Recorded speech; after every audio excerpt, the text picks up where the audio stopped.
Praise the lord. యేసుక్రీస్తు నామమున అందరికీ శుభములు. ఎలా ఉన్నారు ప్రియమైన సహోదరి సహోదరులారా? దేవుని కృప వల్ల మీరందరూ బాగున్నారని నమ్ముతున్నాను. సరే, ఈరోజు మనం దేవుని వాక్యం చూద్దాం రండి. ఈరోజు వాక్యం ఏమిటంటే మత్తయి 28:20.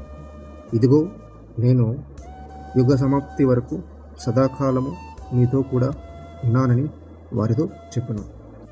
ప్రియులారా, ఈ వాక్యం ఒక చిన్న వాక్యంలా అనిపించవచ్చు, కానీ ఇందులో చాలా గొప్ప ఆత్మీయమైన సత్యం ఉంది.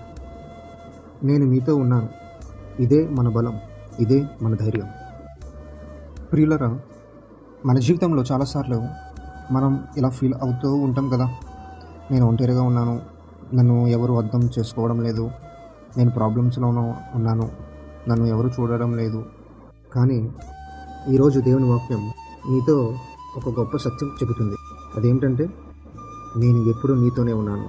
ప్రియులారా, మనతో మనుషులు ఉండవచ్చు, కానీ కొన్ని పరిస్థితుల్లో వారు కూడా మనల్ని వదిలి వెళ్ళిపోవచ్చు. ఫ్రెండ్స్ కూడా దూరం అవ్వచ్చు, కుటుంబం అర్థం చేసుకోపోవచ్చు, ప్రపంచం కూడా మనల్ని వెలివేయవచ్చు. కానీ యేసుక్రీస్తు ప్రభువారు మాత్రం ఎప్పటికీ మనల్ని వదలరు. ప్రియులారా, యుగ సమాప్తి వరకు అంటే ఏమిటంటే, నువ్వు సంతోషంలో ఉన్నా ఆయన నీతోనే ఉంటారు, నువ్వు కష్టాల్లో ఉన్నా ఆయన నీతోనే ఉంటారు, నువ్వు పడిపోయినా ఆయన మాత్రం నీతోనే ఉంటారు. ప్రియులరా, నువ్వు ఒంటరిగా నడుస్తున్నట్లయితే నీ పక్కనే దేవుడు నడుస్తున్నారు. నువ్వు ఏడుస్తున్నప్పుడు నీ కన్నీళ్లను ఆయన చూస్తున్నారు. నువ్వు మౌనంగా బాధపడుతున్నప్పుడు ఆయన నీ హృదయాన్ని చూస్తున్నారు. ప్రియులరా, ఒకసారి ఆలోచించండి. దేవుడు మనతో ఉన్నప్పుడు మనకు ఇంకేం కావాలి? భయం ఎందుకు? నిరాశ ఎందుకు?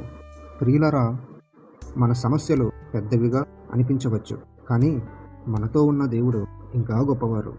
అందుకే ఎలాంటి పరిస్థితుల్లోనైనా సరే భయపడకండి, మీరు ఒంటరిగా లేరు.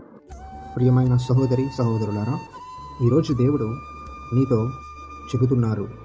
ఏమని అంటే, నువ్వు ఎక్కడ ఉన్నా నేను నీతోనే ఉన్నాను, నీ ప్రయాణంలో మొత్తం నేను నీతో నడుస్తున్నాను. సరే, ఈరోజు మనం ఒక నిర్ణయం తీసుకుందాం.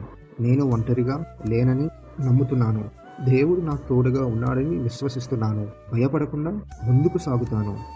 ప్రియులారా, మనతో దేవుడు ఉన్నప్పుడు మన జీవితం ఎప్పటికీ ఒంటరిది కాదు. అది గుర్తుపెట్టుకోండి. ఇదే సత్యం, ఇదే మన ఆశ, ఇదే మన బలం.